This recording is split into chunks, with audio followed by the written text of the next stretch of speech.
This is Jeremy Wagner of Broken Hope, and you are watching The Age of Metal.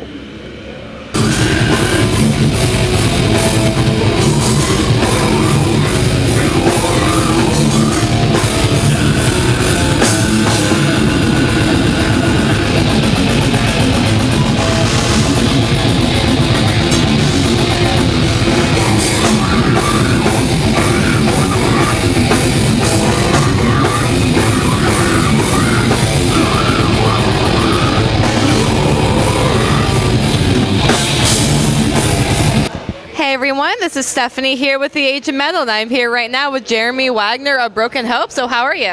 I'm doing awesome, having a great time right now. Hell yeah, we are actually at the Florida Metal Fest, the first annual Florida Metal Fest. So overall, how's it been? You guys played not too long ago, so how was the show? How's this whole experience been? The whole experience has been great. Broken Hope has a long history of friendship with Obituary, and actually we have a history with all the bands pretty much on this bill. I mean, Corrosion of Conformity, Madball, we don't know that well, but like Deicide, Obituary, Malevolent Creation, those guys we've toured with. Atheist, one of our first big shows as a band was way back in our demo days, like 1990.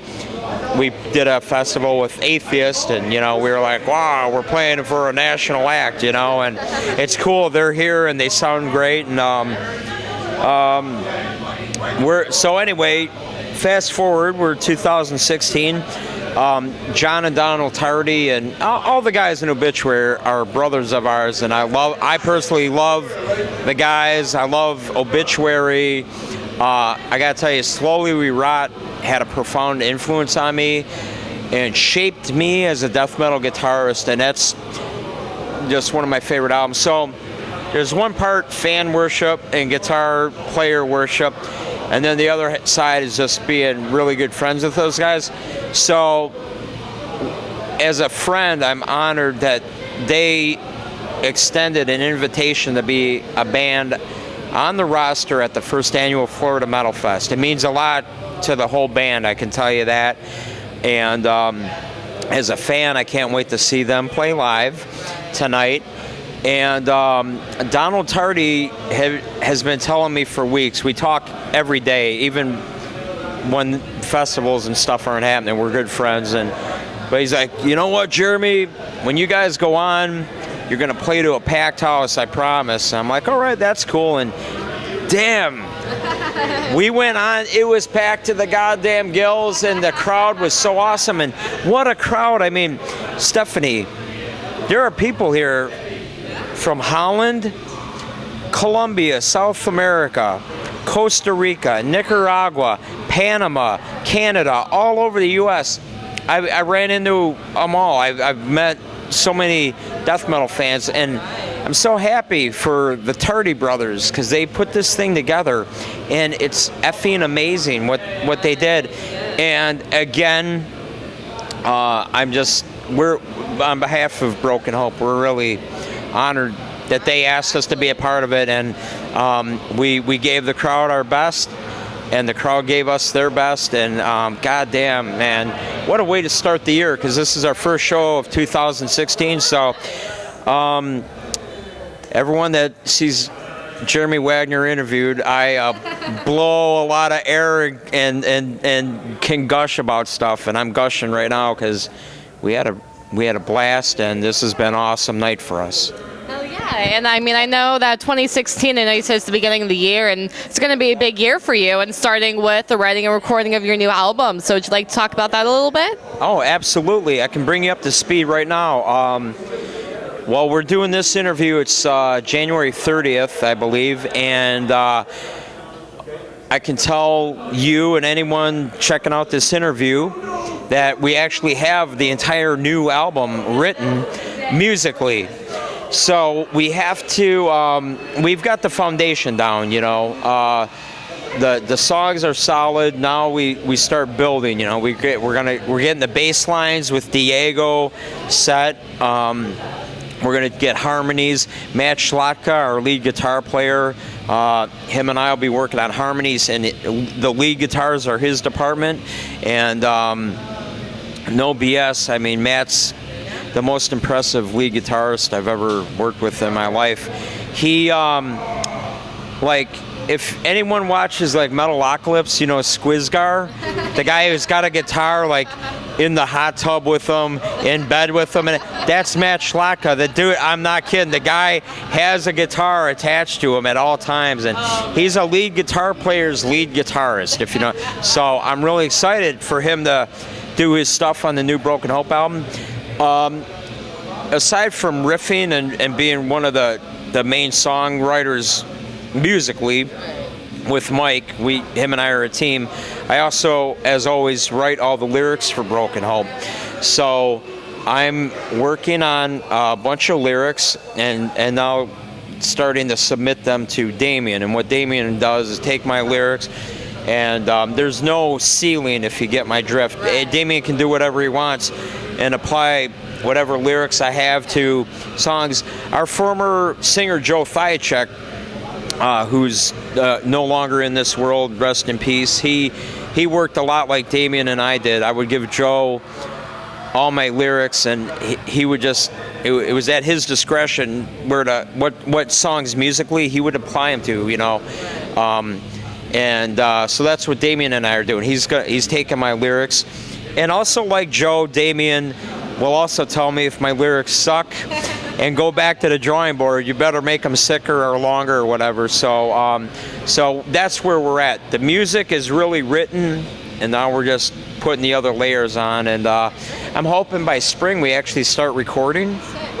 And other than that, this past fall, we released that Live Disease package, which had the live concert Blu-ray from Brutal Assault, which was amazing for us. 25,000 fans, sick production. Tommy Jones, famous video director, put it all together.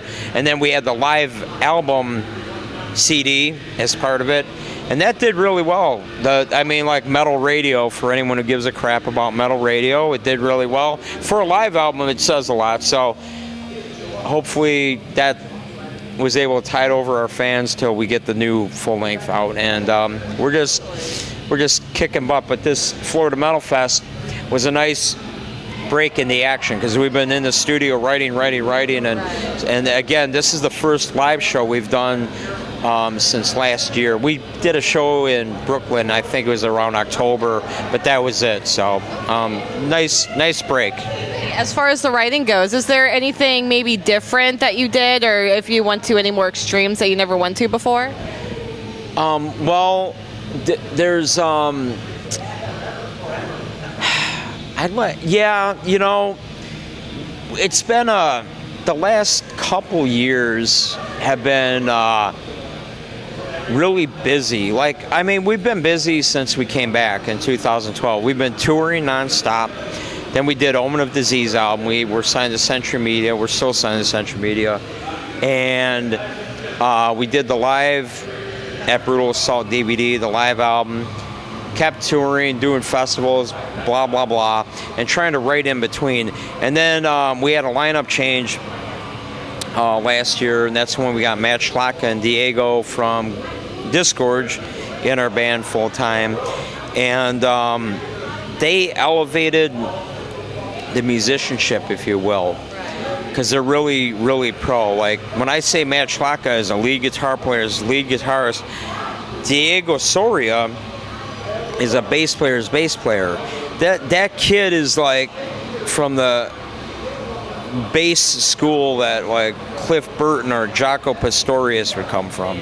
And he's does he sit in Matt, you know, as a bass player, like with the technical and the passion. So my point of all that stuff is just to say it kicked my ass to be better and you know, make sure you know what I mean. So as a riff writer, and bands will always say, and I know you interview bands all the time, and maybe they say this. I know when I read interviews with bands with new albums, they always say shit like, "This is the best thing we've ever done," and whatever. But I got to say, and I say it with every album, but I'm really proud of this new material. I'm very excited about it. And there's also some special stuff. I know we're going to talk about. I assume we're going to talk about some Hanneman stuff, and I acquired the Hanneman guitar estate, and that included a bunch of his guitars and amps, and that actually, Stephanie, inspired me. I've written 3 new songs exclusively on Jeff's guitars, and I plan to record the whole album only using Jeff's guitars. I told Guitar World that, and that's a promise I made to Jeff's widow, Catherine Hanneman, and to Jeff himself in spirit. And I don't want to sound like some new age spiritual dork or anything, but I swear to God, or Satan, whatever, hell awaits, that when I put his guitars on, there's some kind of channel. Because when I say I've written 3 songs, I've written 3 songs on the spot within 5 minutes of putting on one of his guitars with Mike and I. And I've told his widow, Catherine, that. I'm like, I wrote another new song using Jeff's guitar. She's like, you're channeling him, I swear. I'm like, I think I am. And Leonard Skinner, and this is relevant to what I'm talking about, the late, great Ronnie Van Zant. Leonard Skinner, 70s era, is one of my favorite bands. And Ronnie Van Zant said something once to the effect of, the greatest songs or the best songs are written within 5 minutes. Like Sweet Home Alabama was written in like 3 to 5 minutes. It was just Ed King doing that riff, that Sweet Home, dun, dun, dun, dun, dun, dun, dun. So and I swear that I put on, and this is like a few of Jeff's guitars, and I put them on. Hey Mike, let's jam, because I had Jeff's guitars set up for our tuning and stuff, and start jamming on these songs. So that's 3 out of like 11 or 12. I mean, I've written songs without those guitars. Again, I'll record with Jeff's guitars exclusively, but when you asked if there's something special about the songwriting, there's a Hanneman element in there that just, at least I think so. Again, I don't want to sound like a dork, have people watching this going, all right, dude, you're all right, you're getting a little carried away with this spiritual channeling shit, but you gotta understand, I've never experienced this in my life, so, it's a pretty unique situation, so. Right. It seems like you're getting into a lot of unique situations. I know you're saying that since you donated your farm, you've had people from all over the world approaching you and talking about it. So how does that feel to have that deep connection with your fans? It feels great. The whole farm donation thing started because I bought this farm in Illinois, and I originally bought it for myself to like recreationally. I love being out in the country, and I wanted to have a piece of property with a bunch of acres where I could have like a gun range. Like I have some guns, and I like to shoot and target practice. I like to ride dirt bikes and stuff. Like Donald Tardy, I love cats. I can't have cats back home at my actual house because the dogs we have trump everything with my family, and I know the dogs would kill the cats. I'm like, I'm like, I want cats, so I got the farm so I could have cats too. And long story short, I was on the road doing stuff a lot and traveling, and I wasn't really spending enough time at this farm. I bought this farm at my own expense in full, again, just for shits and giggles, as you'd say, to do what I wanted out there, kind of like a redneck boy, you know what I mean? Like just for fun. And unfortunately, actually a year ago, this month, January of last year, there's a fire at the farm, and the farmhouse burnt to the ground. And this great friend of mine who was managing the property, she's an animal rescue person, she lost some cats and dogs in the house. It was really heartbreaking and really hard on me personally too, you know what I mean? And wanted to see my friend, for her to go through it. I mean, it's painful because she's a animal rescue person, and this fire that took these animals' lives was hard on her, and also it displaced her where she lived. She was living in that house. So she has a heart of gold, and had rescued so many animals, and I was just like, it just kind of took the wind out of my sails. And again, I wasn't spending a lot of time there. I'm like, I'm going to donate my farm to you. I'm going to give it to you. I want you to have it because you were taking care of the place. You take care of animals all the time. Together, we, when I had her living there, we were, I was there in spirit, if you will, but I was like, you can live here, take care of animals, do whatever you want, use the barns. I had a couple barns and buildings, and keep doing your work. 'Cause she does this at with making no money, rescuing animals of all types. She's like licensed. She could if there's a raccoon or a squirrel, wild animals, she could rehabilitate. Pit bulls, she does a lot of work with pit bulls and all kinds of animals. So I'm like, I'm like, one part of me, I'm heartbroken. I feel sorry for her, and plus, I wanted that farm to still, be for the welfare of animals. So what I decided to do, since I wasn't spending enough time out there, and after what she'd been through, I was just like, you know what? I'm going to donate this farm to you for free, as a gift, with the mission. But you have to, keep rescuing animals, and also to take all the burden off her shoulders too. Like I paid the taxes on the property for like 2 years. That was actually part of I had to do it when I donated it, and just stuff like that. So she doesn't have to worry. So she could take donations tax-free and and build a new house and live there. And so anyway, I did that, and all I did was, one day I posted, hey, I made the biggest donation of my life. I donated this farm that I had. Next thing I know, all these metal sites saw it and started posting it. And then it started going viral. And then the Examiner.com, I was on tour, or getting ready to go on tour in Europe, and the Examiner wanted to interview me. Wow, this story's going around. Everyone's talking about you. Can you tell us why you donated this farm? And I gave him this exclusive interview, just what I'm telling you, why I did it. For the animals, number one.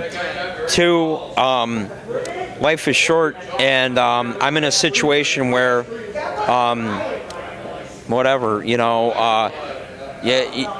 people can speculate. There are people that, like the trolls of the world, they speculate. Why does he have so much money? Why would he give a farm? It's like, why would you ask these questions?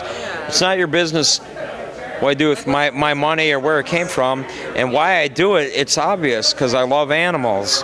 And I'm able, and because I can. It's as simple as that. And I did it. It did my heart good. And I go on tour, and in Europe, and every country I played, every night someone would come up to me, sometimes in tears, which I'm a softie. I tear up a little too, where fans would bring. One night, guy brings me a bottle of wine. I go, what's this for? Because you saved the animals.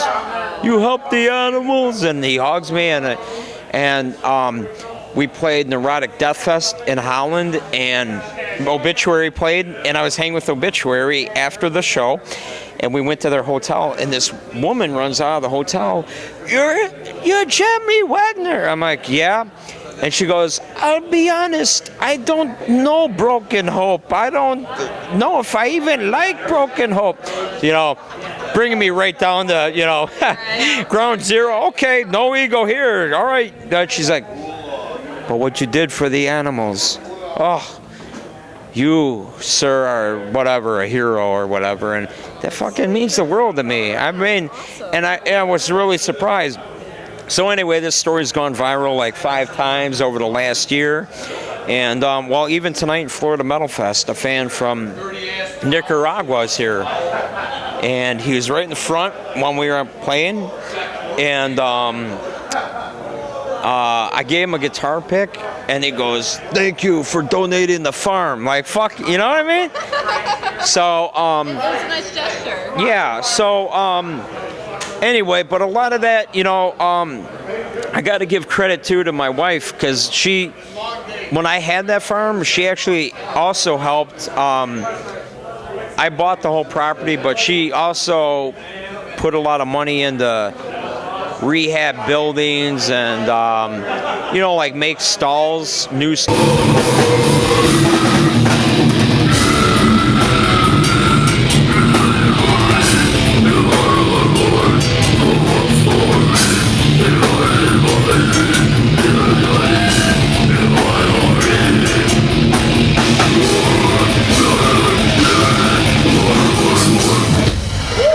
I know that you were mentioning the Kirk Hammett and all of your horror memorabilia and also the new guitar. So would you like to tell me about that a little bit? Yeah. Well, it's no secret Kirk Hammett is one of my guitar heroes.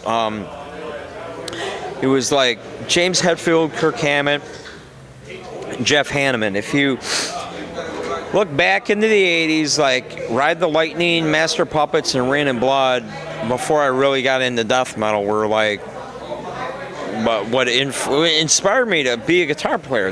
Those guys, those albums made me go, holy shit, I've never heard music like this. Two, I always thought I wanted to be a guitarist since I was a kid in grade school. I was fascinated by it, but it was at that point as a teenager when those albums and those guys were doing that, it had such a profound effect on me. I was like, I want to be a guitarist and get an electric guitar, and that's what I did. And then I started taking professional lessons.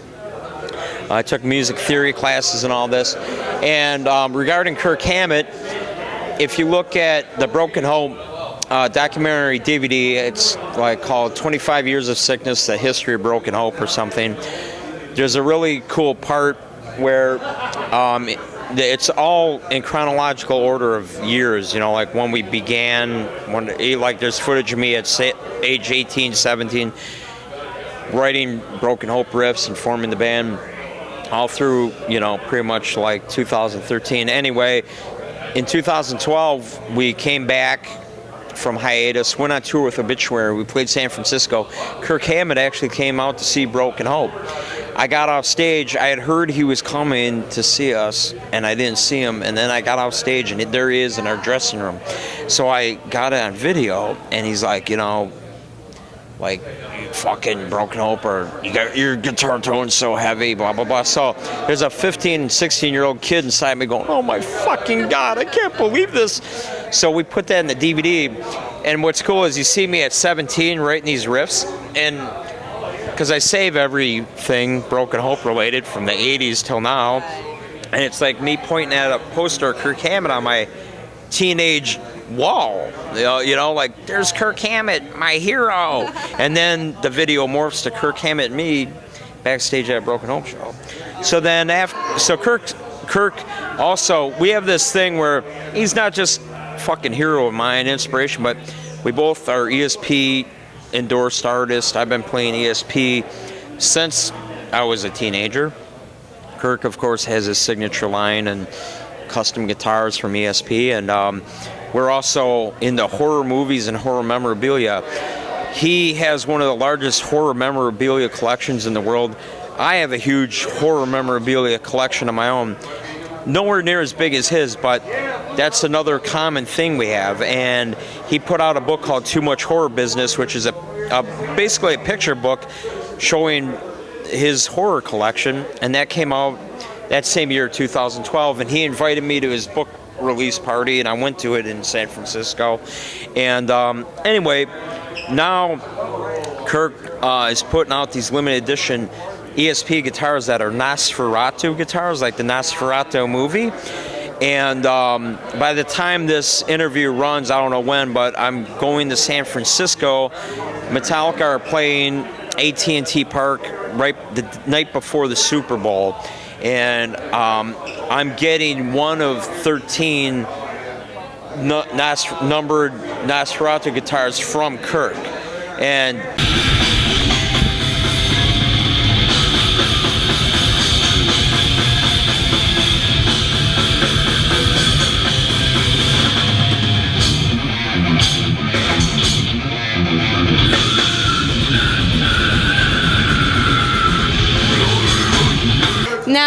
now, do you have, I know you have the new album for this year, but do you have any touring plans at all?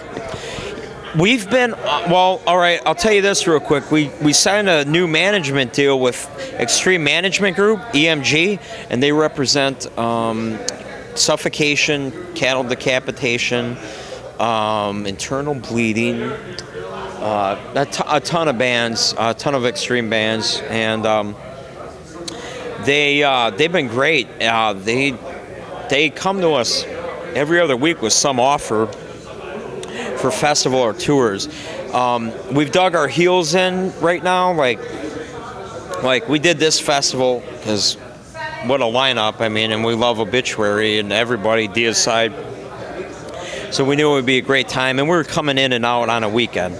But we dug our heels in regarding tour offers because it's like we got to get this new album like completely written, and we got to record this damn thing. So right now, there's no plans, but there's talk of this, before the year's out, doing Mexico, South America, like a 4 or 5 day tour in each country, and then South Africa came up or something, which would be really, really cool. Also this year, something I personally want to do, and I got to get on the stick if I'm going to do this. This is the 25th anniversary of our debut album, Swamped in Gore. So for anyone who cares about Swamped in Gore and really likes it, I'm trying to do something where we do like the whole album in its entirety. I know bands that, way bigger bands, do that kind of thing. Slayer had done Rain and Blood in its entirety. As a fan, I thought that was effing awesome. And I never personally thought, oh, we'll do, something. But you know what? Swamped in Gore was our first album. And thank you, appreciate it. And you know what? If I ever did a 25th anniversary, the time is now, and that would be the album I'd want to. Just, it's our first, and that's no diss on the albums that followed it, because the albums that followed Swamped in Gore, I fucking love. They're all my babies, but that one just, first album, 25th anniversary. I'm not going to do it with every album. So if I can do that by the end of the year, maybe in Chicago, I will. And if I can't, or it doesn't happen, so be it. But at least I thought about it. I don't know. Well, I hope it happens. Me too. I hope you'll make it. Definitely. And here's the last question. Do you have a message for the fans or anything? Yeah. I want to thank the Age of Metal for the interview. Is it Miguel? Yes, Miguel. Yep. My memory served me right. That's great. Well, I want to thank Miguel as well. He's a great guy. That's the editor, owner, Age of Metal. So thank you, Miguel. Thank you, Stephanie, for this awesome interview. And I want to thank tonight all the fans from around the world that came to the Florida Metal Fest to see Broken Hope and all the other bands. You made our night spectacular. And I just like to always take the opportunity to thank all Broken Hope fans, whoever you are, whether there's 2 of you or 2,000, we appreciate all of you, and we hope you all love the new Broken Hope album that'll hopefully be out this year. Awesome, and thank you for watching, everyone. This is Stephanie with the Age of Metal. Jeremy Wagner and Broken Hope obviously have a ton of really awesome things going on, so keep up with the new album, with possible touring next year, and everything else that he is going on. And thank you for watching. Stay metal.